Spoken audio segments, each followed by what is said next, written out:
Eu sei que muita gente liga o PX só para passar o tempo, trocar ideia, fazer graça, mas eu nunca consegui ouvir aquele chiado sem lembrar dele. É estranho falar isso assim direto, mas eu não desliguei aquele rádio nem depois que meu pai se foi. O caminhão era dele, a estrada também, e aquele barulho seco do PX preenchendo a cabine no escuro era como se ele ainda estivesse ali, quieto, esperando alguma coisa. Meu pai tombou no trecho entre Caxias do Sul e Vacaria, BR-116. Curva fechada, madrugada, pista molhada. Dizem que foi rápido, que ele não sofreu, mas quem é que garante, né? O que eu sei é que eu devia ter ido com ele naquela viagem. Só que eu inventei desculpa, disse que estava cansado e ele foi sozinho. Depois disso, não teve mais Natal nem conversa decente na mesa. A família ficou junta por fora, mas a sensação era de que tudo tinha se quebrado por dentro. E eu virei caminhoneiro por impulso. Ninguém pediu. Só peguei o caminhão que sobrou e fui. A estrada era a única coisa que ainda fazia algum sentido. Só que tem um detalhe. O PX dele, aquele aparelho que ele mesmo soldou umas vezes, que ficava rangendo toda vez que o caminhão passava dos 80, ele nunca parou de funcionar comigo, mesmo quando não devia. Foi numa noite de abril. Eu estava voltando vazio de São Paulo, cansado, sem pressa. Passei em Vacaria já depois da meia-noite. E aí veio a dúvida se eu encarava a serra ou parava. Mas alguma coisa me empurrou. Eu juro que não tinha motivo para descer ali naquela hora. Só que fui. Antes da primeira curva, liguei o PX. Nem sei porquê. Só deu aquele chiado abafado. Deixei no canal que a gente sempre usava. Ele dizia que era para caso precisasse conversar no silêncio. Botei ali e deixei. Só ouvindo o barulho fraco, cortado, parecendo vento. Aí deu 3h14. Eu lembro exato, porque olhei para o painel quando aconteceu. A voz, uma voz seca, conhecida. Aquela entonação de quem já chamou 1000 vezes e sempre foi ouvido. Filho, você tá me ouvindo? Na hora, eu travei os 2 braços no volante. Meu olho começou a lacrimejar sem nem saber o porquê. E eu falei, ou tentei, quem tá aí, que saiu mais como um sussurro embolado. Silêncio por 2 segundos. Depois veio a frase que acabou comigo. Por que você me deixou lá? E aí, o PX apagou. Sozinho. Sem barulho. Sem clique. Só morreu. Eu encostei no acostamento feito um desesperado. Deixei o caminhão ali mesmo, meio torto, pisca ligado. Fiquei olhando para o rádio como se aquilo fosse me dar alguma explicação. Tentei mexer nos fios, na chave. Nada. O aparelho estava desligado. E quando tentei religar, nenhuma luz, nenhum chiado. Aquela curva era exatamente onde o caminhão dele foi recolhido. A mesma. Não tem como ser coincidência. Eu não voltei a dormir direito depois daquilo. Também não contei para ninguém, nem para minha esposa. Achei que tinha surtado, mas era a voz dele. Era. Uns dias depois resolvi continuar a rota. Fui até o sul de Minas, rodei, tentei me distrair, mas bastou cruzar de novo aquele trecho quase uma semana depois. E o PX acendeu, sozinho, mesmo desligado, mesmo sem sinal. De novo às 3h14. E só um som dessa vez. Filho! Foi aí que eu comecei a anotar. Fiz um caderno, cada data, horário, frase. Tentei gravar com o celular uma vez, mas o áudio saiu em branco. Tentei trocar o aparelho, mas nunca fui em frente. Porque no fundo, eu tinha medo de perder de vez aquela voz. Até que resolvi levar o PX num cara de Caxias que conserta esses rádios antigos. Gente boa, desses que ainda fala olhando no olho. Ele abriu o aparelho e ficou mudo. Me mostrou por dentro. Tudo enferrujado, queimado. Uns circuitos nem estavam mais soldados. Disse que ali não tinha como aquilo ter ligado nem com reza. Isso aqui tá morto faz tempo, meu amigo. Isso aí é só enfeite agora. Eu saí da loja como se tivesse levado uma pancada na nuca, porque aquilo só confirmava o que eu mais temia, o que eu estava ouvindo. Não tinha como estar vindo dali. Depois disso, não teve mais como fugir. Toda vez que eu passava naquela serra, o PX fazia algum tipo de barulho. Às vezes era só um estalo, às vezes uma interferência com voz baixa, às vezes só o nome dele. E sempre, sempre às 3h14. Como se fosse um relógio interno, só que de alguma coisa que já tinha parado de bater há anos. Uma vez decidi testar. Saí de madrugada só para isso. Fiz todo o trecho escutando música com o PX desligado e desconectado. Mas quando o relógio virou, ele acendeu. Não o painel, a voz. Por que você não foi comigo? Era como se o caminhão todo ficasse frio. As luzes do painel piscaram. O motor não falhou, mas minha mão sim. Tive que encostar. Fiquei uns 10 minutos parado olhando para frente, sem coragem nem de respirar fundo. Aquilo virou parte da minha rotina e ninguém sabia. Eu parei de contar até comigo mesmo. Só anotava as frases, os dias, como se aquilo fosse virar um quebra-cabeça. Mas não virou. Virou uma ferida. Teve um dia que eu quase respondi. A voz falou: "Filho, tá me ouvindo agora?"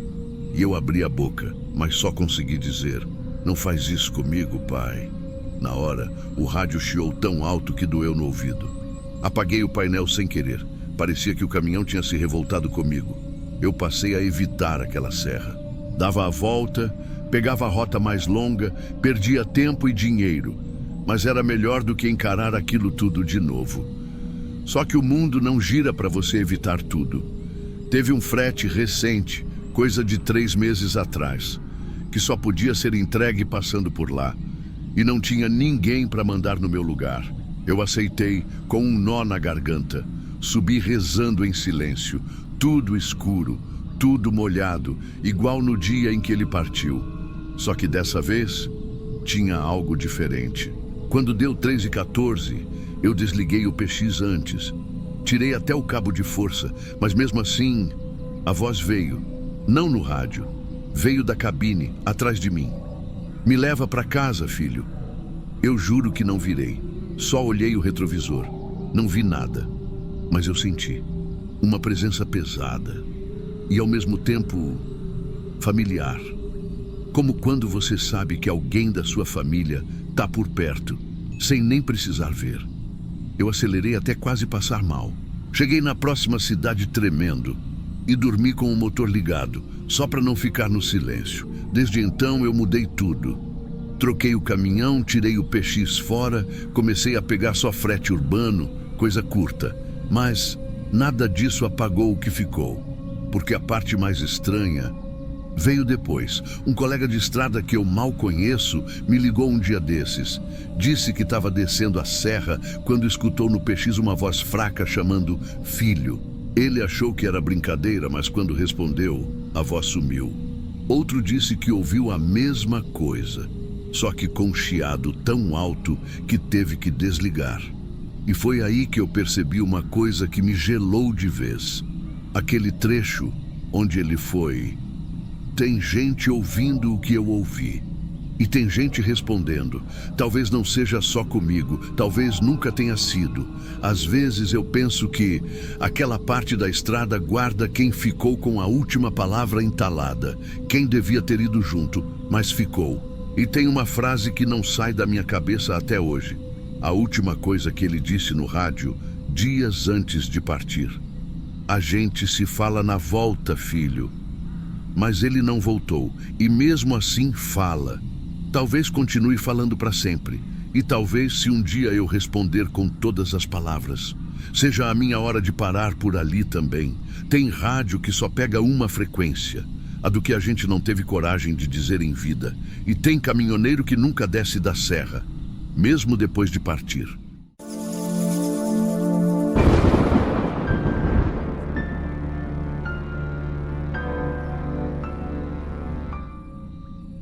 Eu não sei se o que aconteceu comigo foi um aviso ou só uma daquelas coisas que ninguém explica, mas depois daquele dia eu mudei até a rota. E não foi por medo da estrada. Foi medo do que parece que já estava escrito. Eu tô há mais de 20 anos no trecho. Comecei com um caminhão emprestado, dividindo carga com colega. Hoje já tenho o meu velho de guerra, mas é meu. Sempre rodei muito entre o Piauí e o Maranhão, principalmente ali pela BR-226. Conheço cada buraco, cada ponto de apoio, cada bar de beira de pista onde o povo para tomar café e trocar conversa. E foi num desses que a coisa aconteceu.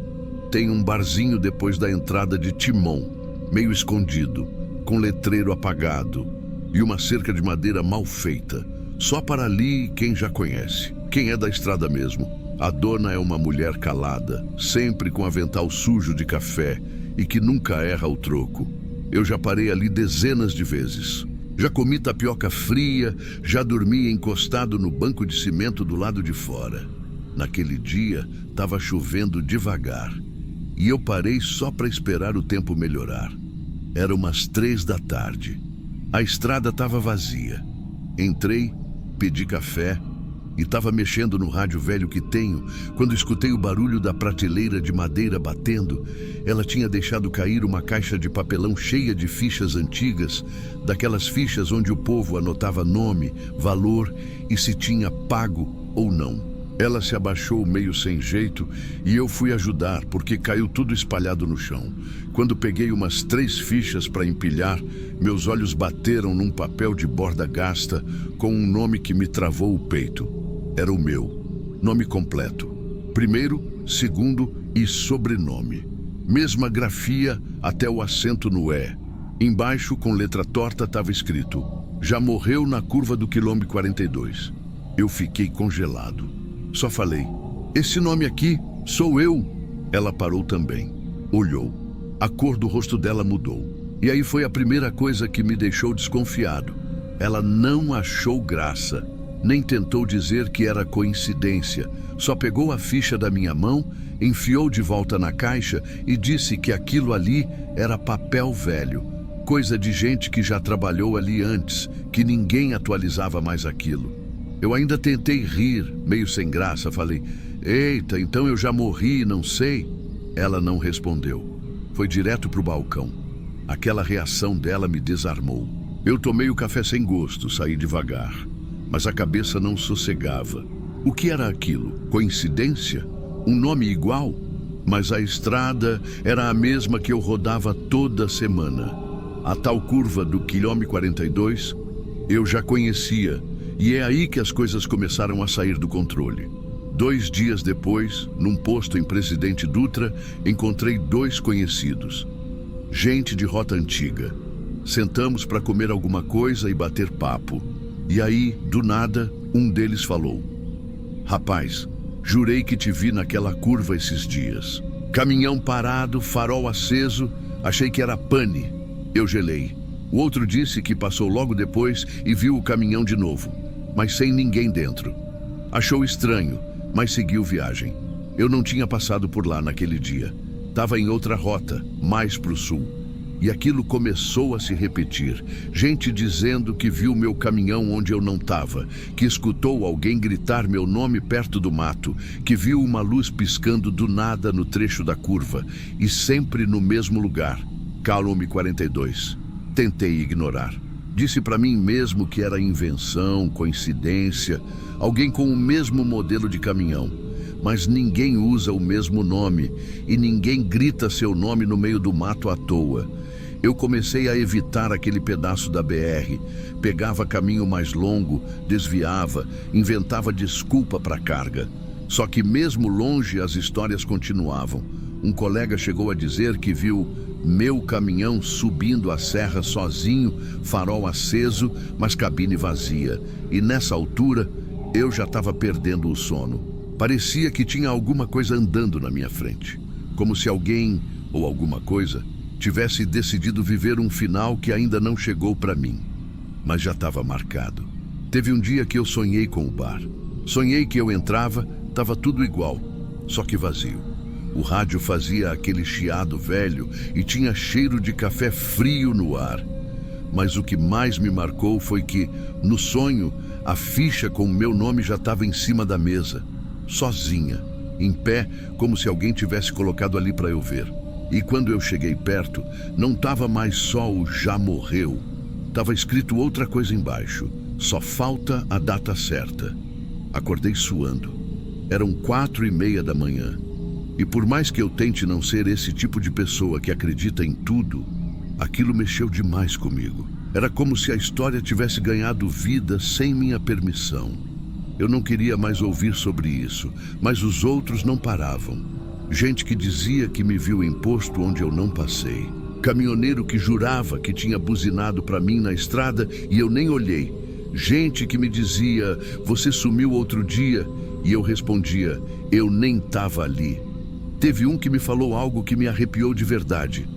Eu gritei seu nome, cara. Você virou a cabeça, mas não tinha rosto. Só sombra. Quando ele falou isso, eu travei.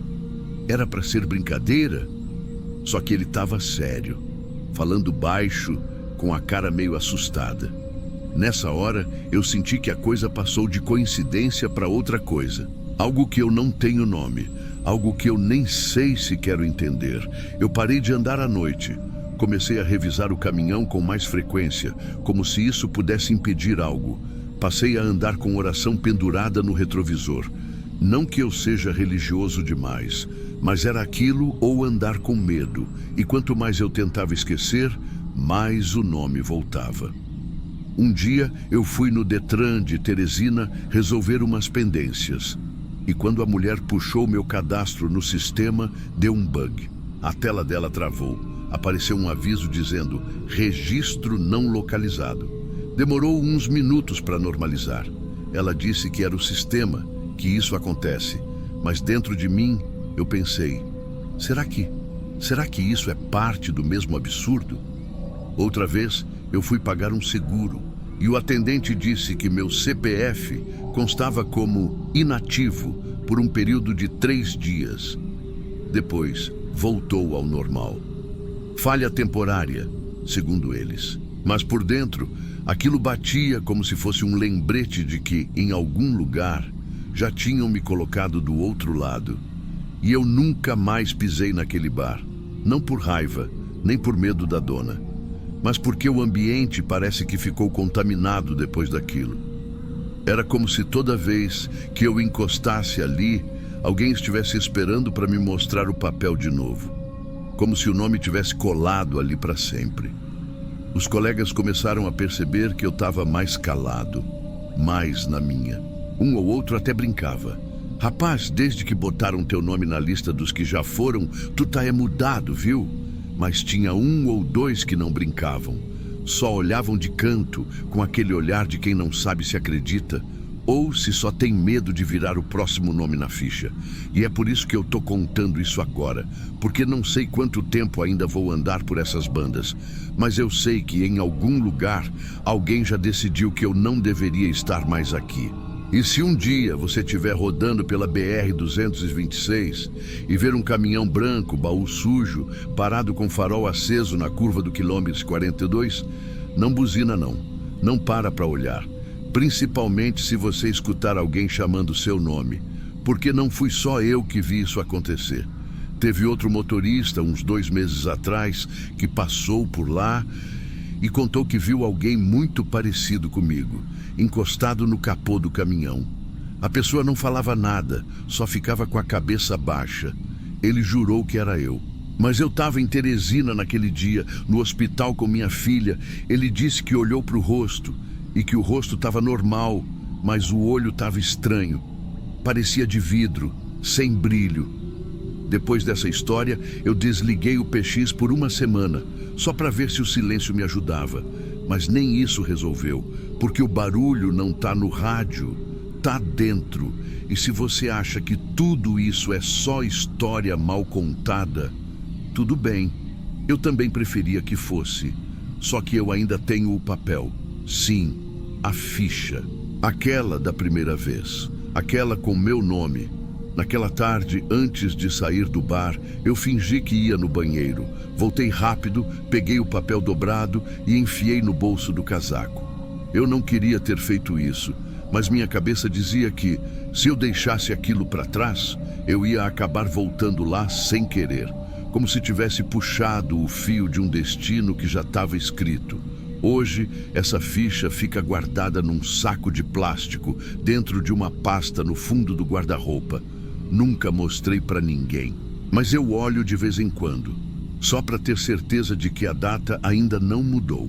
Por enquanto, só tem isso escrito.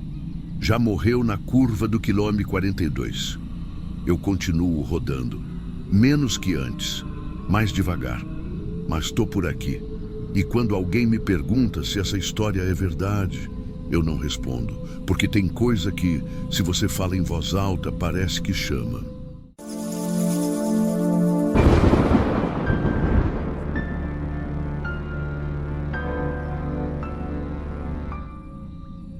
Eu estava voltando de uma folga forçada quando me chamaram para cobrir uma rota urgente. Era uma quinta à tarde, coisa rápida, segundo o cara da base. Caminhão já carregado. Só precisava ir até Londrina e deixar os paletes num centro de distribuição que eu já conhecia. Tudo certinho. Documento impresso, canhoto, assinatura no embarque. Peguei o caminhão no pátio externo da empresa em Campinas, desses reservas que ficam ali quando falta frota. O detalhe é que eu nunca tinha visto aquele caminhão antes. Não que isso seja anormal. A empresa tem mais de 100 veículos. Mas a cabine estava com cheiro de coisa nova, painel limpo, quase nenhum sinal de uso, o ar-condicionado gelando como se tivesse saído da concessionária ontem. Fiquei até meio feliz, achei que era sorte minha. O frete era padrão, peças automotivas paletizadas com lacre eletrônico e guia de transporte impressa com código de rastreio. Era só carregar, assinar e ir. O tipo de entrega que eu fiz 1000 vezes. Rota comum, fácil, e foi, tudo normal. Rodovia tranquila, chuva leve perto de Ourinhos, parei num posto só para tomar café, o lacre intacto. Quando cheguei em Londrina, por volta de 1h da manhã, os caras do galpão me barraram no portão de entrada. Falaram que aquela carga já tinha sido entregue no dia anterior. Eu gelei. Mostrei o papel com o número do pedido, o canhoto de saída de Campinas, tudo. O segurança ficou em silêncio, chamou alguém do setor de recebimento. Vieram 2 funcionários, olharam para o documento como se tivessem visto um fantasma. Esse número de pedido já foi baixado ontem às 17h45. O rapaz falou, checando no sistema. Aí começou a parte bizarra. Falaram que não reconheciam o número do caminhão. Nem a placa constava como pertencente à frota da empresa. E mais, segundo eles, ninguém da sede tinha autorizado outra entrega da mesma carga. Me perguntaram de onde eu tinha saído. Quando falei Campinas, Pátio Reserva, Setor 3, eles trocaram um olhar estranho. Mandaram eu aguardar num canto na sala da segurança.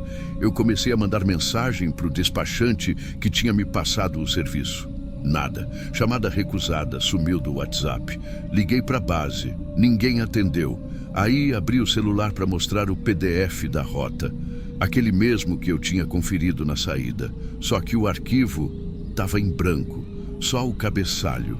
Nada de destino, nada de itens, nada de horário. Só carga expressa, interno. O papel impresso na minha mão, mesma coisa. Só título e assinatura. Os detalhes da carga tinham sumido. Foi aí que comecei a ficar com medo de verdade. Pedi para acessar o GPS do caminhão. Mostrava que eu tinha parado num terreno vazio no interior de São Paulo por quase 2 horas. Mas eu juro que nunca estacionei lá. Eu vim direto, parei num posto conhecido e só. A essa altura, eu já estava suando frio. Chamei o segurança de novo. Disse que tinha algo errado com tudo aquilo. Que o caminhão era da empresa, que eu recebi a chave no setor 3, que tinha gente lá. Ele fez uma ligação e voltou pálido. Disse que o setor 3 está em reforma desde fevereiro. Ninguém entra ali. Não tem chave com ninguém. Eu disse, então como eu saí com esse caminhão de lá? Silêncio. Minutos depois, chegou um homem engravatado. Disse que era da sede de São Paulo. Calmo, direto. Pediu para eu apagar as mensagens, devolver o papel e não comentar com ninguém sobre aquela entrega. Essas coisas acontecem às vezes. Pode ir para casa descansar. Foi a última coisa que ele disse. Nem boletim, nem recibo. nem a segunda via da entrega. Na hora, eu só queria sair dali, mas jurei para mim que ia voltar no dia seguinte e resolver isso. Só que quando voltei para a base, o caminhão não estava lá. Sumiu do pátio. E ninguém soube dizer que caminhão era aquele. O número da placa. Disseram que não existia no registro da empresa. As câmeras do dia anterior em manutenção. Os ramais do setor 3 fora de serviço. Mas eu sei o que eu vi, o que eu dirigi, o que eu entreguei. Eu estava naquele caminhão, eu fiz aquela rota.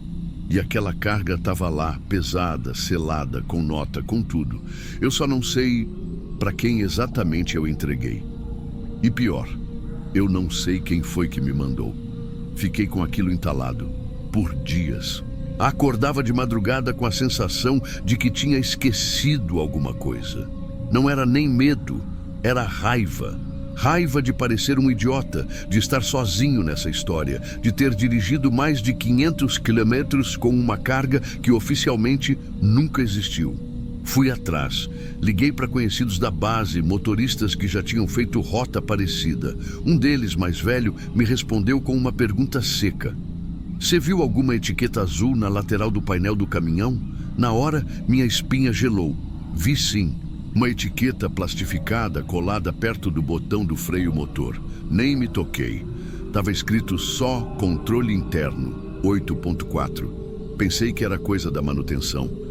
Aí ele me contou, sem dar muito detalhe, que alguns caminhões com essa marcação sumiram do pátio nos últimos anos. Sempre os reserva, os que ninguém vê direto, que ficam nos fundos, longe das câmeras.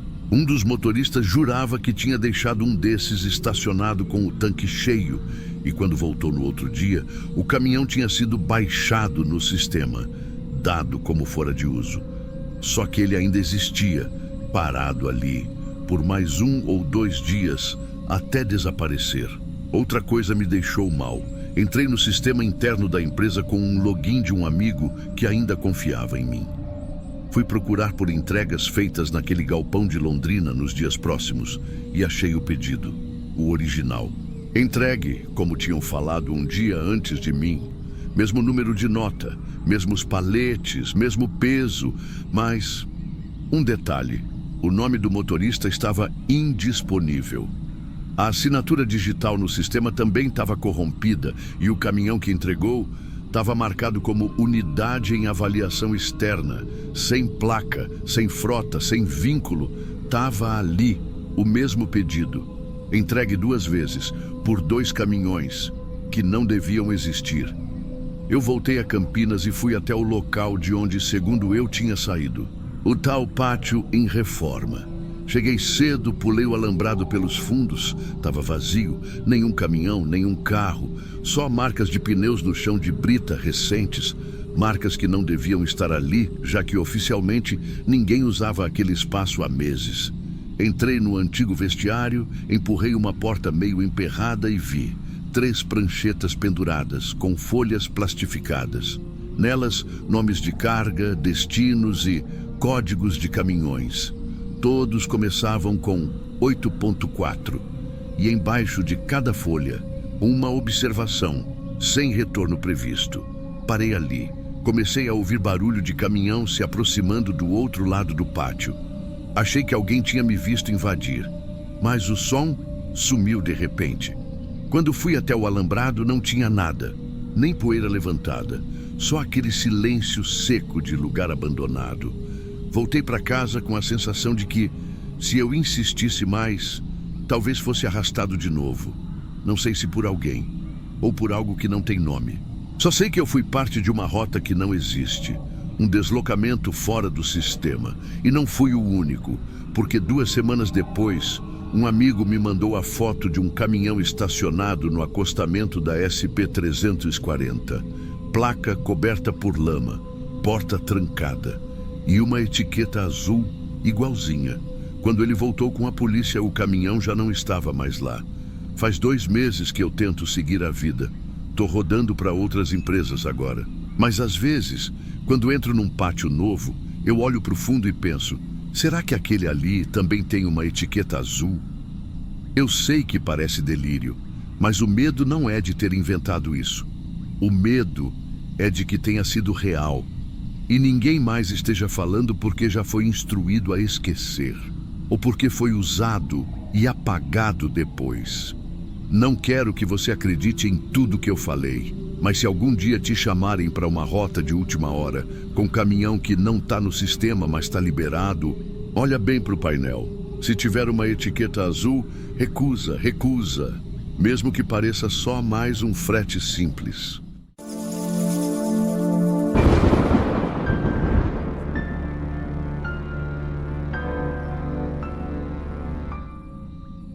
Eu nunca fui de acreditar nessas coisas, não. Sempre tive o pensamento assim, mais pé no chão, sabe? Vinha gente com história de visagem, vulto na estrada, alma penada. Eu ouvia, respeitava, mas nunca botei muita fé. Só que depois do que aconteceu comigo naquela madrugada, eu parei de dizer, isso é coisa da cabeça. Porque o que eu vi foi com esses dois olhos aqui. E se quiser acreditar, acredita. Se não quiser, só peço para não passar por lá sozinho. Isso foi numa quarta-feira. Eu lembro bem porque era o dia do jogo do esporte e meu amigo Léo tinha passado mal logo depois da janta. Tava vomitando sem parar, suando frio. Era um cabra forte, mas se dobrava de dor. Eu fui e coloquei ele no carro. Peguei a estrada rumo ao hospital de Arcoverde. Fui rápido, mas sem correr demais, que a estrada ali é cheia de curva e buraco. Deixei ele lá por volta de 1 da manhã.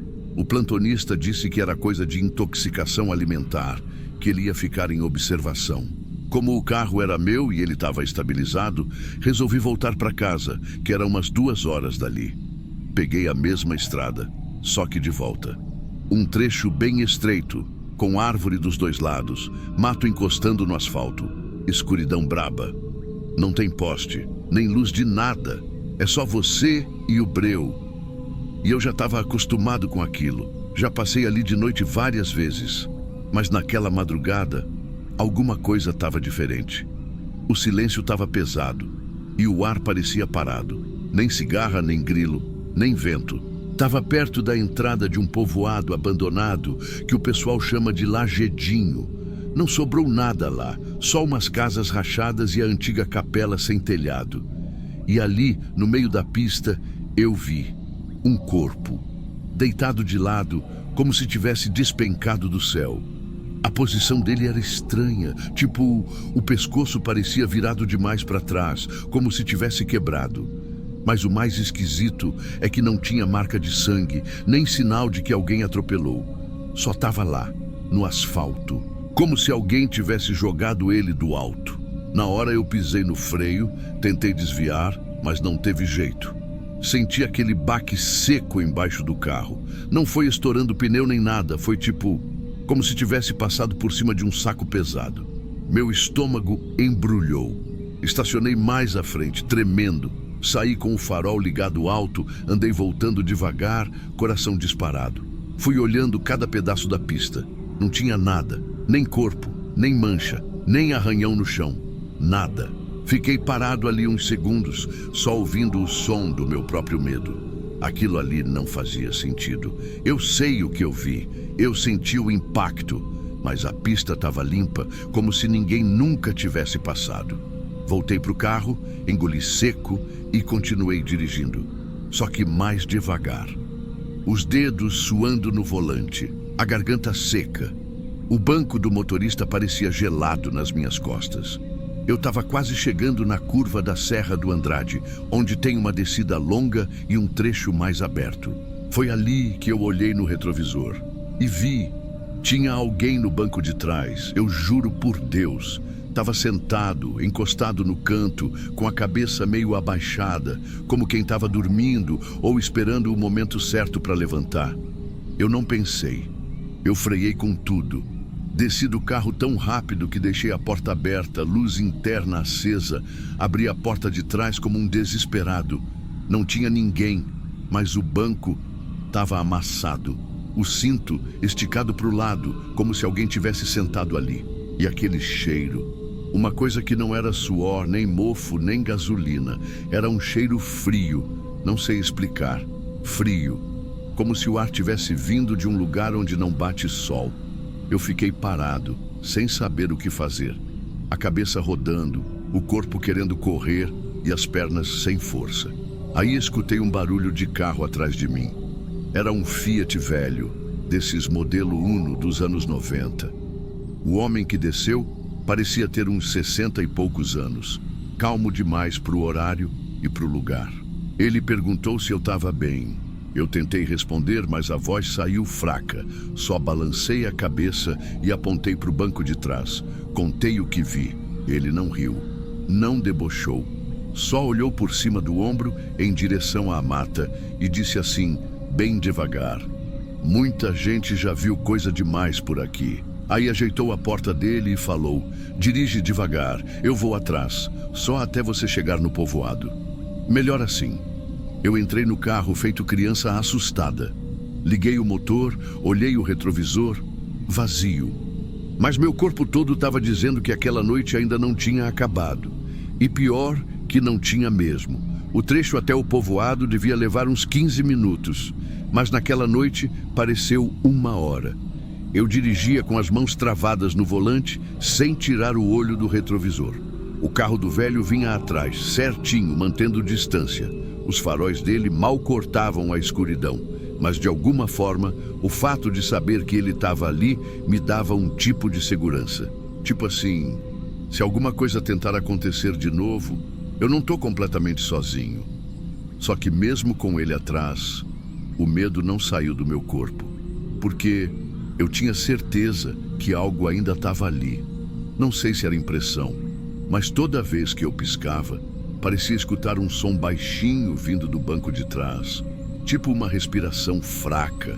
Não era o som do motor, era diferente, como se alguém que não devia estar ali, estava ali.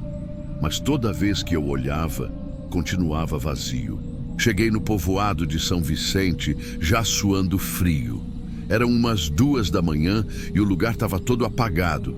Só uns postes acesos e um cachorro deitado na frente da vendinha.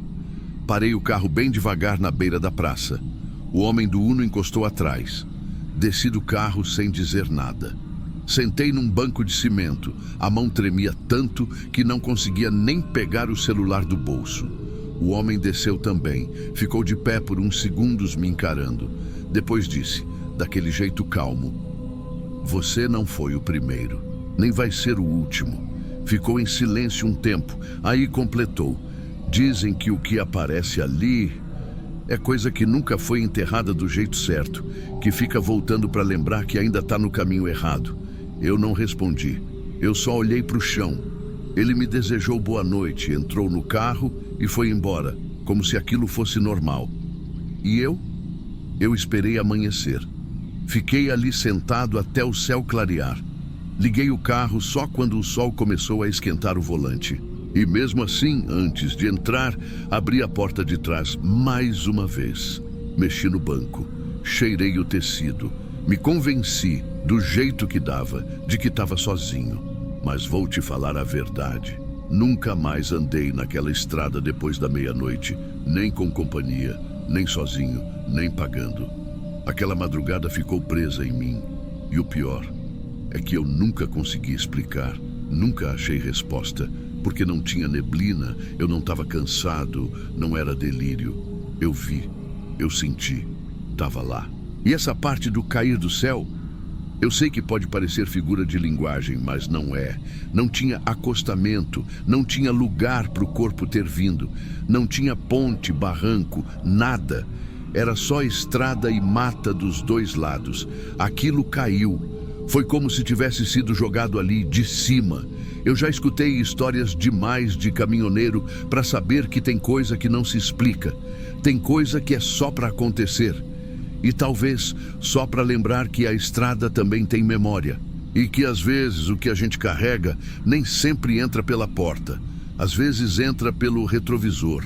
E a pior parte de todas é que depois desse dia, toda vez que eu tô sozinho dirigindo, lá pela madrugada, tem um momento em que eu olho o espelho, mesmo que sem querer. E às vezes por um segundo, só um segundo, eu acho que vejo alguém ali atrás de novo. E não é sempre. Mas quando acontece, eu não olho de novo. Só sigo em silêncio, sem respirar direito e pedindo baixinho para chegar logo.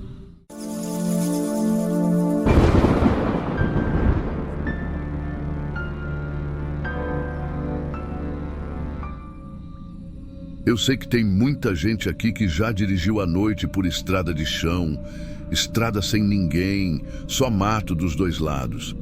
Mas você já tentou dormir de verdade com esse tipo de lembrança voltando todo mês? Porque tem coisa que você não esquece nem querendo. Na época, a Transamazônica estava um caos. E olha que nem era época de cheia, era só buraco, costela de vaca, ponto sem acostamento, árvore caída e caminhão passando do teu lado com o farol queimado. Era 2003, se eu não estou enganado. E eu ainda estava na ativa, fazendo frete longo, desses que levam 3, 4 dias para chegar no destino. Eu tinha uns 43 anos e naquela semana levei minha esposa e os 2 pequenos comigo. Coisa que não era tão incomum pra gente, principalmente quando a viagem era longa e o frete permitia ficar mais de um dia parado depois. A minha esposa, a gente se revezava na boleia de vez em quando. Não era o certo, mas a estrada forçava a gente a inventar essas soluções. E ela tinha mão firme, dirigia melhor que muito parceiro por aí. O mais velho, o Léo, tinha 11. E a pequena, a Isabela, ia fazer 6. Dormiam um agarrado no outro no banco estendido da cabine. Eu lembro direitinho deles assim, mesmo depois de tanto tempo. Naquele dia, a gente tinha saído de Marabá depois de almoçar. E a ideia era dormir perto de Anapu. Só que a chuva começou a engrossar antes da hora. E eu fui ficando mole. Tava cansado desde cedo, coisa estranha, como se tivesse uma coisa me forçando a fechar os olhos. Quando vi, era quase 1 da manhã e eu já estava piscando forte. Foi aí que a patroa sugeriu: encosta ali que eu vou no volante um pouco, tu descansa uma meia horinha. Eu relutei no começo, mas ela insistiu. Parei num recuo de terra batida, troquei de lugar com ela e deitei um pouco com os pés quase encostando nos meninos. Agora vem a parte que eu queria poder dizer que foi invenção minha. Mas não foi. Eu lembro das palavras dela como se tivessem sido gravadas no painel do caminhão.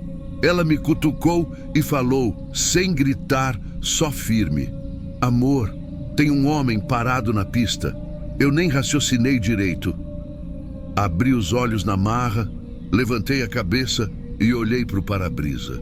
O limpador passando devagar e o farol pegando bem no meio da pista de barro. Tinha um homem, parado, bem no centro, com os braços caídos do lado do corpo e a cabeça baixa. E com alguma coisa branca cobrindo o rosto, parecia uma camiseta rasgada, amarrada atrás da cabeça. Ele não estava de costas, ele estava de frente.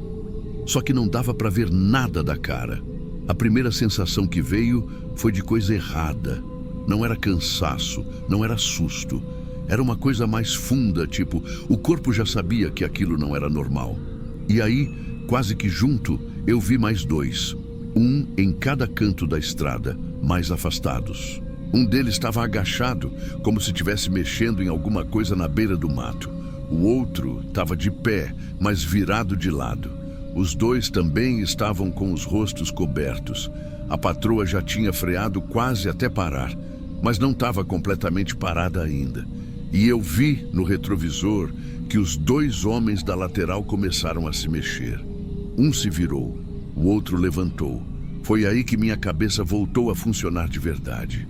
Eu puxei a tampa do console, onde eu guardava um objeto de defesa antigo, coisa que hoje em dia já nem se fala mais. Enfiei a mão ali com o coração batendo no pescoço, os faróis iluminando direto na cara do homem do meio. E ele não se mexia, mas os 2 dos cantos começaram a andar em direção à cabine, e um deles estava com algo enrolado nos braços. Era escuro, mas tinha brilho. Parecia uma corrente ou um pedaço de arame grosso. De longe, dava para ver que não era nada bom. Eu nem pensei. Joguei metade do corpo pela janela e disparei para cima. Um só. Alto. Eles pararam.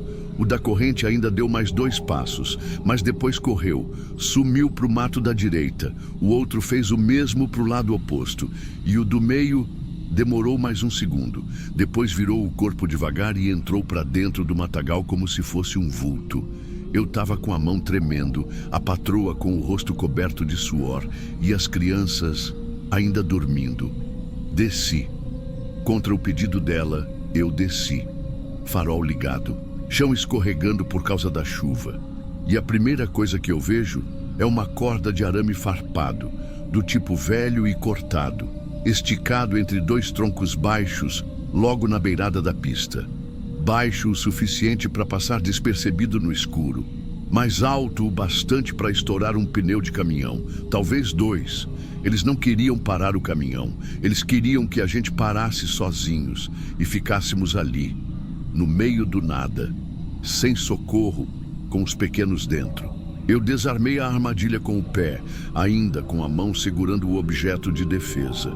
Depois, entrei de volta e mandei ela sair dali o mais rápido possível. Nem perguntei se ela queria. Só tomei o volante. A estrada foi ficando mais escura. A chuva foi engrossando. E o cheiro dentro da cabine era só medo e suor. A gente saiu daquele trecho a quase 80 por hora, mesmo com buraco, mesmo com risco. E olha, quem conhece a Transamazônica sabe que não se faz isso à noite. Mas naquele momento era ou rasgar o caminhão ou rasgar a família. Eu escolhi o caminhão. A patroa não falou uma palavra durante um bom tempo. Só segurava a alça da porta com a mão branca de tensão. Eu via pelo canto do olho. Nem piscava. Os meninos continuaram dormindo. E isso, por mais estranho que pareça, foi o que me quebrou por dentro.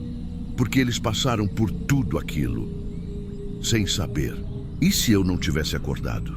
E se ela não tivesse me chamado naquela hora exata? E se a gente tivesse passado com tudo por cima daquele arame? O caminhão ia estourar os pneus e ficar atravessado no barro, sem tração.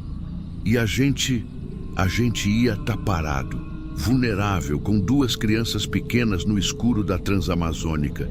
E se aqueles homens quisessem mais do que roubo? E se nem era roubo, eles estavam cobertos, todos os rostos tampados, e o jeito que eles apareceram, aquilo não era abordagem desesperada, era emboscada, era planejado. A gente parou só quando viu luz de cidade, uma vila pequena com 3 postes de luz e um posto que só abria de dia. Encostei e desliguei o caminhão. Fiquei ali, mão ainda tremendo no volante. Olhei para ela e falei: "Me perdoa, eu nunca mais vou colocar vocês nisso." Ela não respondeu na hora. Só mais tarde, já de manhã, quando o sol bateu na lona da carga, e a Isabela acordou perguntando se já podia tomar achocolatado. A resposta da minha esposa veio em forma de olhar. Um daqueles que você entende sem precisar ouvir. Naquele dia, entreguei a carga e não peguei retorno. Fiquei 3 dias parado. Depois, levei minha família de volta para casa, uma cidadezinha perto de Altamira. E guardei o caminhão por 3 semanas, sem encostar nele. Só que o pior não foi o medo, foi o peso de quase. Porque o quase tem um gosto mais amargo que o real. Ele volta toda hora. Ele te acorda de madrugada com a cabeça dizendo: "E se, e se, e se?" Comecei a evitar dormir. Tinha medo de sonhar com os rostos cobertos, com a corrente, com o barulho dos passos na terra molhada. E mesmo depois de tudo, eu ainda pensava: será que eles estavam armados? Será que eram 3 mesmo? E se tivesse mais gente no mato? Não demorou muito para minha esposa deixar claro: ou a estrada, ou a família. Ela não falou com essas palavras, mas o silêncio dela dizia isso toda vez que eu pegava a chave do caminhão. O olhar dela para as crianças, o jeito que ela trancava o portão assim que eu saía. Foi difícil. Caminhão era minha vida, era meu sustento, era tudo o que eu sabia fazer. Mas 1 mês depois, vendi. Um parceiro meu de Belém comprou, dei até desconto. E nunca mais levei frete longo. Hoje eu faço pequenos transportes locais com uma caminhonetinha. E nunca mais saí de noite, nem para buscar remédio. Tem gente que ouve essa história e diz que foi sorte. Outros acham que eu devia ter perseguido os caras, chamado a polícia, feito boletim, tentado identificar eles. Mas naquela hora, naquela escuridão, o que eu vi não foi algo que você encara com valentia. Você encara com instinto. E o instinto diz: protege os teus. Eu nunca entendi por que minha esposa acordou bem naquele minuto, nem porque ela olhou para a estrada e viu. Mas eu sei que se eu tivesse dormido só mais 2 minutos, só 2, talvez a história fosse outra, e talvez alguém estivesse contando ela por mim. Até hoje eu me pergunto o que teria acontecido se ela não tivesse visto aquele primeiro homem, e se eu tivesse dormido mais 2 minutos. Aquela madrugada tirou meu gosto pela estrada, não porque eu perdi algo, mas porque eu quase perdi tudo.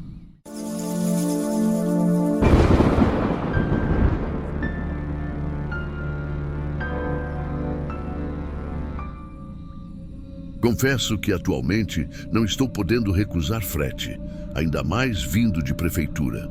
Normalmente paga em dia, sem dor de cabeça.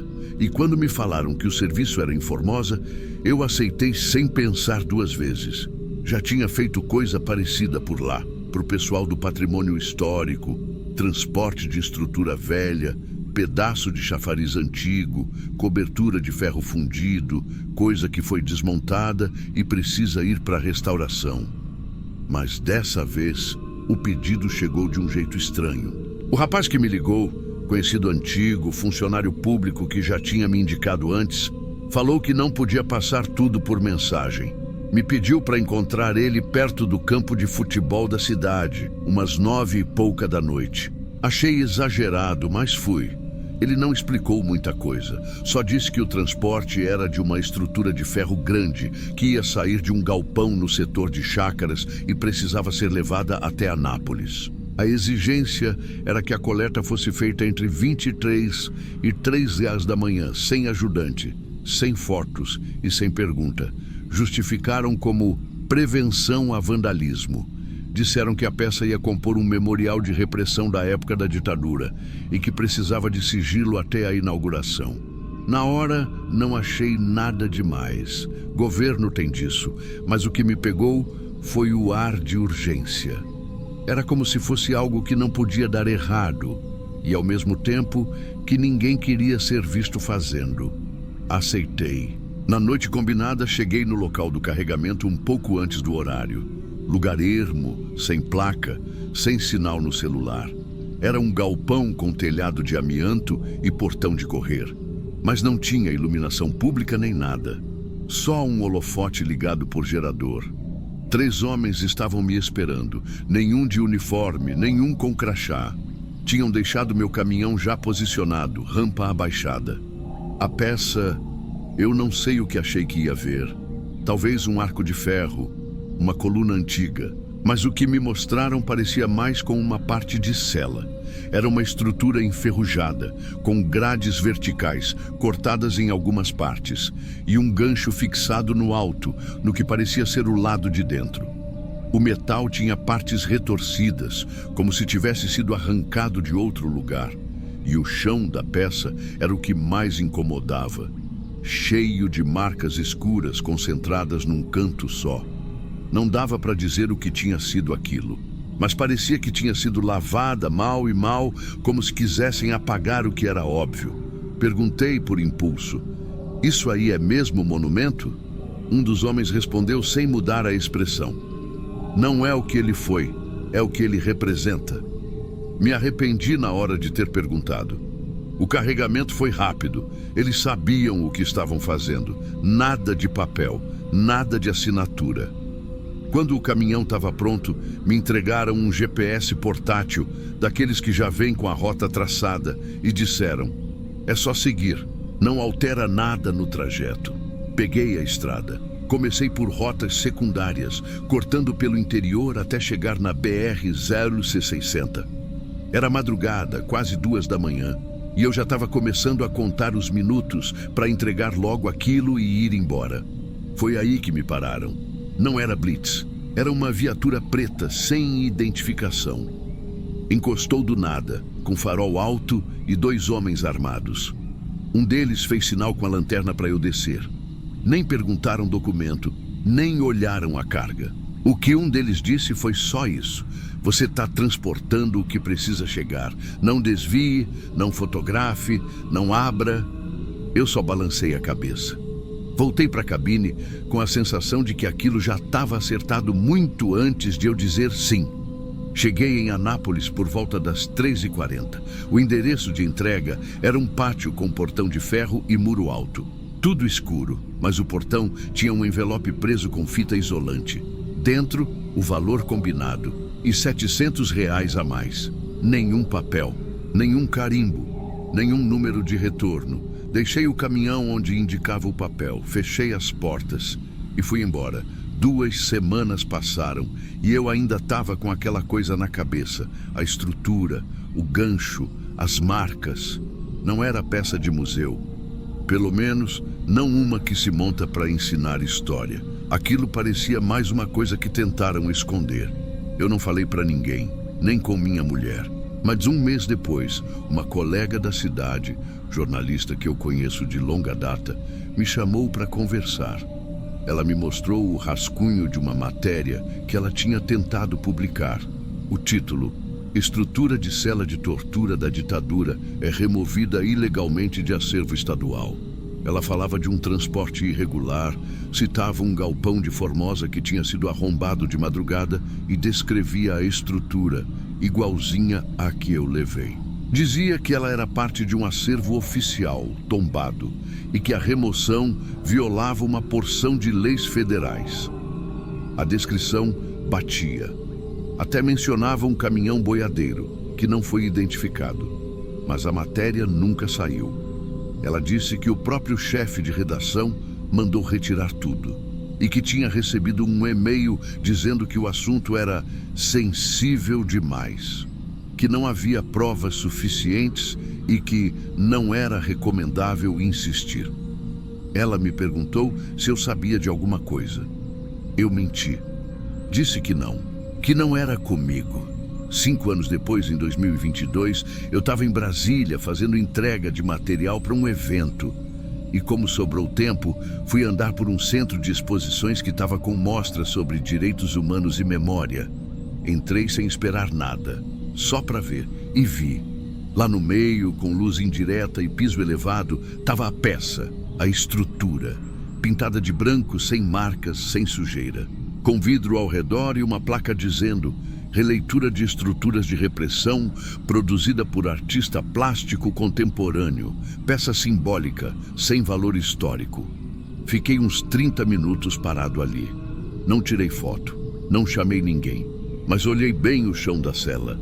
Onde antes estava aquela ferrugem escura, ainda tinha algo. Por baixo da tinta ainda dava para ver as manchas, agora protegidas por vidro. Eu não sei o que me deu mais nojo: a estrutura, a pintura ou a placa dizendo que aquilo era só arte. Não falei nada, voltei para o caminhão e fui embora. Mas aquela noite, quando parei no posto para dormir, tive insônia até de manhã. Quando você é caminhoneiro, aprende que algumas cargas têm valor emocional, outras histórico. Algumas são perigosas, outras são só pesadas. Mas aquela foi suja, não no ferro, no jeito. Você acha que está transportando parte do passado para ser mostrado, mas às vezes só estão usando o seu caminhão para esconder o que devia ser visto. A prefeitura não quis deixar registro, a imprensa não pôde falar. E quem devia guardar, maquiou. A única coisa que não mentiu foi o chão da peça. Ele ainda está lá, por baixo do vidro. E eu só volto a pensar nisso quando alguém fala de monumento. Porque agora, toda vez que ouço essa palavra, eu só lembro do que eu vi sendo varrido para o lado e embalado com nome bonito.